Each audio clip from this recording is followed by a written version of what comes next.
Como nosotros ya se lo habíamos aquí mencionado, para nosotros es muy importante hablar del COVID, darle atención a esta pandemia que nos sigue afectando a nivel mundial.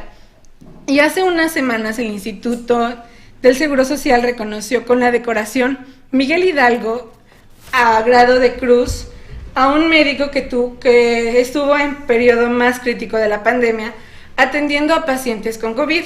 En su momento lo tuvimos aquí en Cadena Sur Multimedios, en un enlace telefónico, y esta mañana lo recibimos en el estudio de Cadena Sur Multimedio al doctor Víctor Lagunas Tiruján, quien es orgullosamente morelense y claro que sí, orgullosamente jojutlense. ¿Y cómo está, doctor? ¿Cómo se siente de estar aquí en Jojutla? Hola, ¿qué tal? Muy buenos días. Pues bueno, gracias por la invitación a Cadena Sur Multimedios. Es un honor estar aquí en mi tierra natal. Realmente soy muy orgulloso, ¿no? Finalmente soy originario de acá, ya radico en la Ciudad de México, pero bueno, tuve la fortuna de tener esta condecoración. Esta condecoración se hizo una convocatoria en el 2020 a nivel nacional en la cual entramos más de 10,000 participantes de todas las categorías, ¿no? Háblese de médicos hasta personal incluso administrativo. Y bueno, tuve la fortuna de ser el ganador. Esta presea fue a nivel grado cruz y bueno, yo siempre lo he recalcado. Yo creo que esta medalla es en representación de todo el personal de salud, ya sea personal médico, enfermería, digo por llamar a algunos y no dejar en el olvido a otros. Yo creo que toda la participación de cada pieza de este equipo de salud fue muy importante para consolidar la mejor atención posible durante esta pandemia, ¿no? Y créeme que yo estoy muy orgulloso y muy tranquilo respecto a toda esta situación. Muy merecido esta condecoración. Muchísimas felicidades, doctor. Fue muy importante la participación de los médicos en la atención durante esta pandemia, que hay que recordarlo, todavía no termina, hay que seguirnos cuidando y hay que seguirnos vacunando. Y al respecto de estos temas, porque a pesar de que los índices son tan altos en contagios y decesos, todavía hay gente que no cree en el COVID. Sí, mira, yo creo que desafortunadamente, a pesar de toda la información que hay en todos los medios, ya sea redes sociales, televisión, mucha gente aún no cree, y eso es demasiado preocupante, ya que aún no acaba la pandemia. Desafortunadamente aquí en México ya llevamos 3 olas. Durante todas estas olas, créeme que yo he visto infinidad de pacientes en las cuales todavía falta creer en esta enfermedad, ¿no? Digo, a pesar de que un familiar a lo mejor está enfermo, aún no creen. Yo creo que es muy importante señalar que todo esto nuevo que viene a acontecer actualmente de la nueva variante, debemos de crear más conciencia. Indudablemente las vacunas han ayudado en mucha mejoría respecto a olas previas, ¿no? Yo creo que tendríamos que hacer un llamado a toda la sociedad a que se vacune. Realmente yo creo que ayuda muchísimo. Créeme que este nuevo refuerzo nos va a ayudar a tener una mayor capacidad de reacción ante esta nueva variante. Y bien lo decían ya expertos de la OMS, que la mayoría de las personas que fallecen es precisamente porque no están vacunados. Entonces la vacunación es muy importante para todos los sectores de la población, y hay que destacar que ahora ya se está vacunando a menores de 18 años y así vamos a seguir avanzando a grado tal que, como lo mencionaba ya el gobierno, esté vacunado el 100% de la población, que yo creo que es complicado decir que el 100%, pero sí un índice más grande, ¿no, doctor? Sí, y yo creo que es muy importante la vacunación. Sí creo que al menos, yo creo que más del 80% al menos, una dosis ya debe de tener, ¿no? Sin embargo, repito, mucha gente aún está a la expectativa, escéptico, ¿no? Escéptico, demasiado escéptico.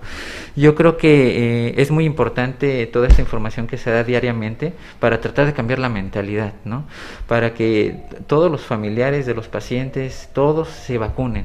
Yo creo que ha sido una buena oportunidad de vacunación a nivel nacional.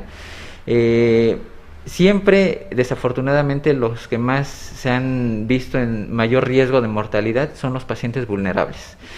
Y yo creo que es muy importante que cada paciente a nivel nacional que tenga un problema de inmunocompromiso o vulnerabilidad no debe de arriesgarse a decir, bueno, yo no me voy a contagiar. Claro, sí tienes el mismo riesgo.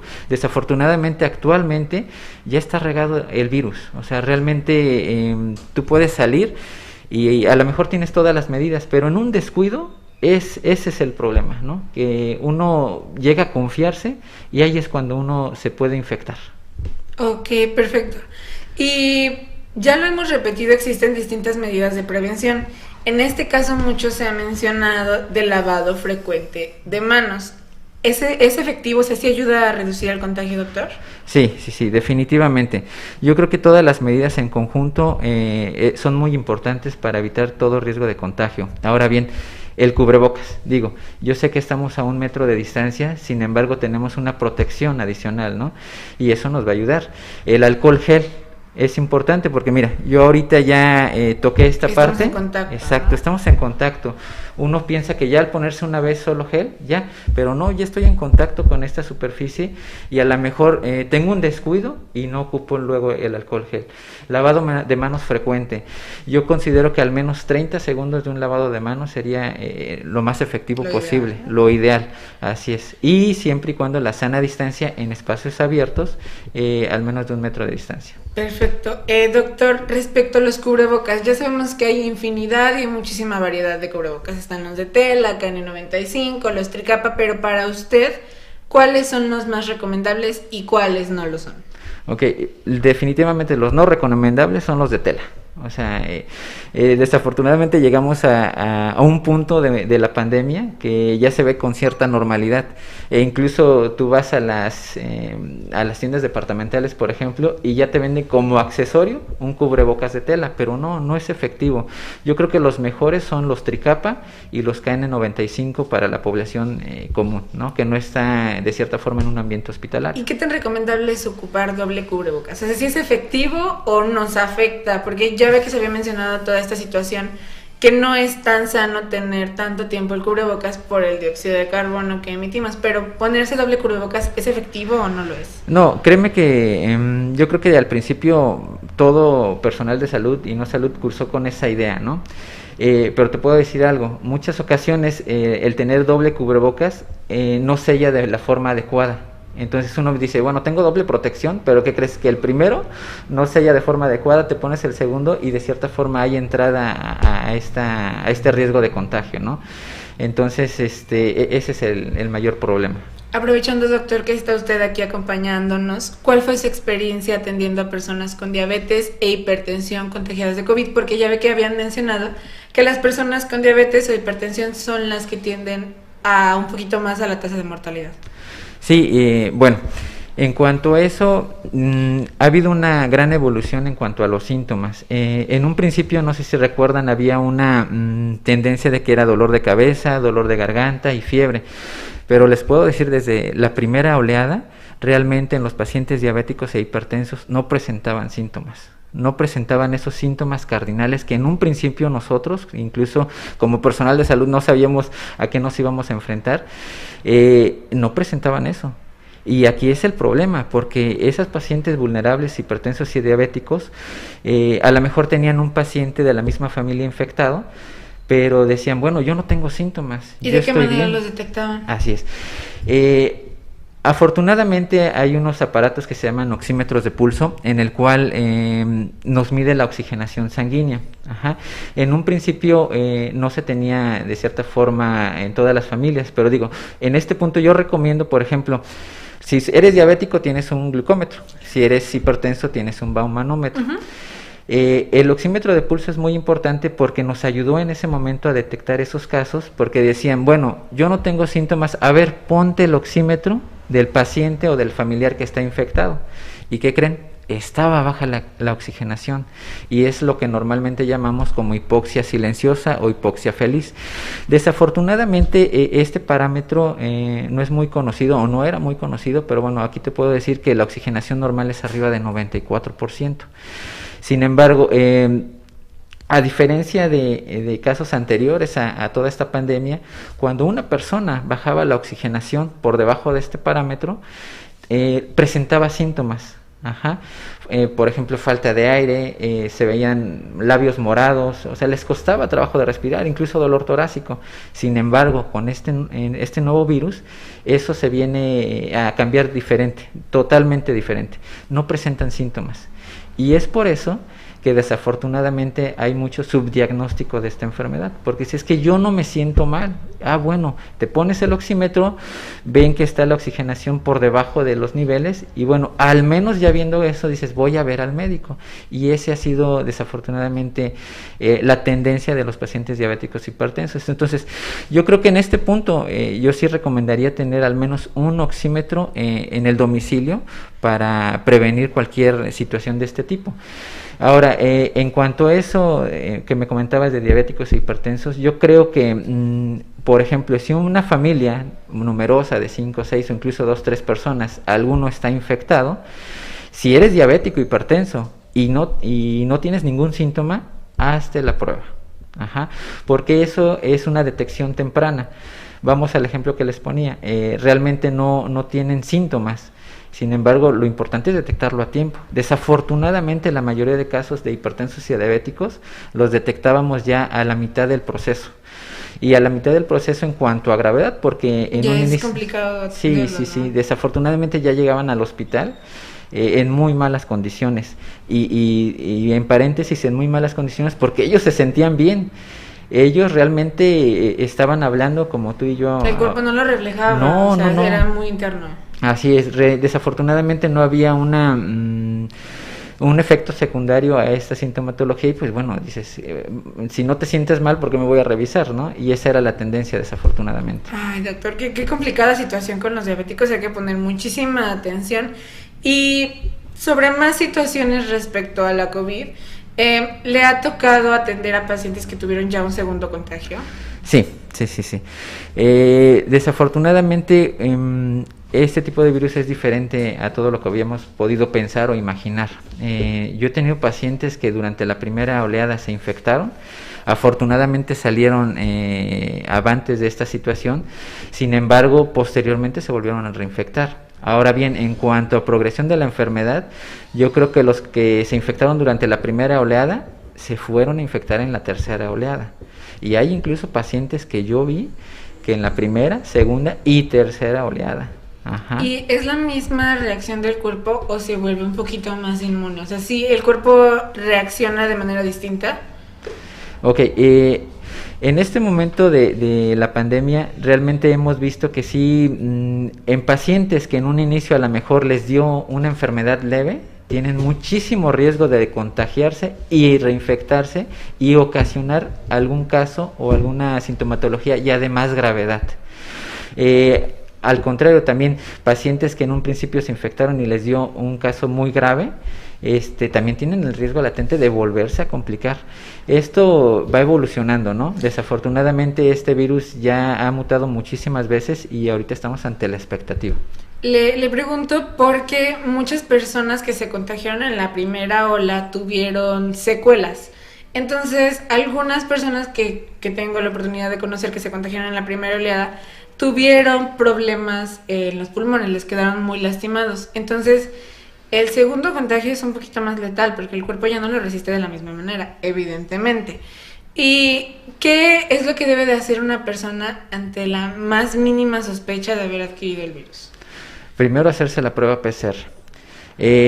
Desafortunadamente hay un poquito de desinformación al respecto porque hay prueba rápida y prueba PCR. Es un hecho que si tú tienes un contacto con un conocido que tiene en ese momento COVID, te tienes que realizar la PCR. Y más si estás en el mismo domicilio conviviendo. Ahora bien, vamos al ejemplo anterior. Si eres diabético hipertenso, aunque no tengas ningún síntoma, pero estuviste en contacto con un paciente positivo de COVID, tienes que hacerte la prueba PCR. Perfecto, bueno, pues ahí lo tiene. ¿Hay medicamentos o alimentos que nos ayuden a fortalecer el sistema inmunológico? Sí. Yo siempre les he comentado a los pacientes que si esta es la enfermedad donde realmente debes de estar lo mejor saludablemente posible. ¿Por qué? Porque te va a ayudar a las defensas del organismo, al sistema inmune a mejorarlo y a resistir en mejor medida la magnitud o la probable gravedad que pueda originar el contagio de COVID. Sí, alimentos cítricos, por ejemplo, naranja, vitamina C. De hecho, está indicado como prevención la vitamina A, D, C y el zinc. Esas serían los principales para que nos ayudara a nuestro organismo a generar mayor inmunidad y obviamente a tratar de resistir pues esta probable infección que te pueda ocasionar el COVID. Y más durante ahora en esta temporada del invierno, ¿no? Que es importante porque aparte de estar en pandemia tenemos la influenza, entonces hay que tener precaución y hay que tratar de ayudarle al cuerpo consumiendo alimentos que fortalezcan nuestro sistema inmunológico. ¿Y qué recomendaciones nos puede dar para quienes tienen en casa a alguien que se ha infectado? Ok, cuando hay un paciente infectado en un domicilio, lo ideal es mantener el aislamiento, ¿no?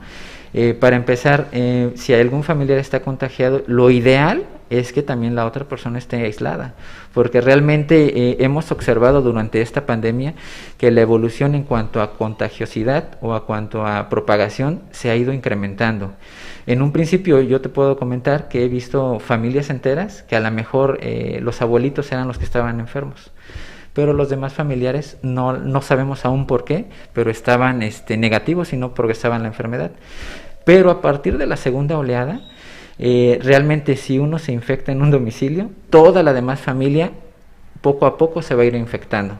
Realmente cambia un poquito en cuanto a los días de propagación en la familia, pero sí, es un hecho que todos van a infectarse. Entonces yo recomiendo que pues conserven el aislamiento. Ahora, desafortunadamente a este nivel o a este punto de la pandemia es a veces complicado continuar con el aislamiento si tu vida también depende de la actividad laboral, ¿no?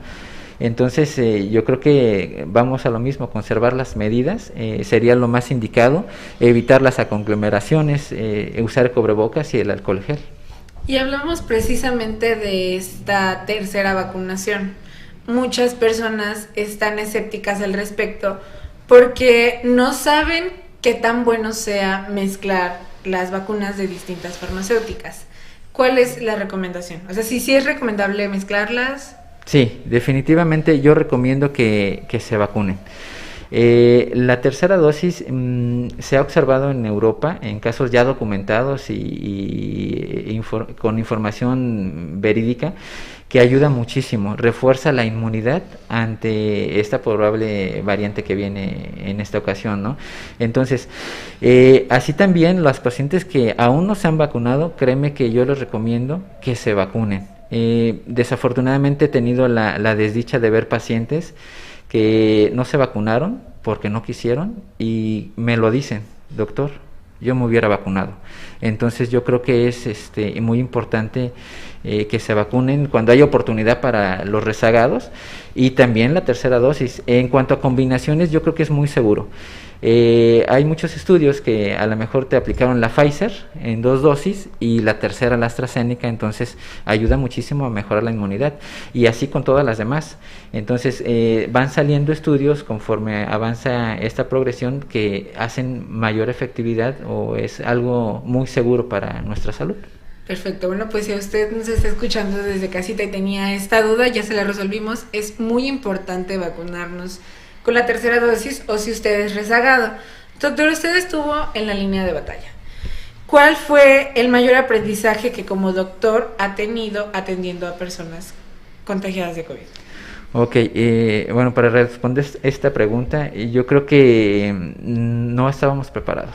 De cierta forma, mira, yo soy médico urgenciólogo, tengo más de 15 años de médico, en la cual durante toda mi formación yo he estado en el servicio de urgencias.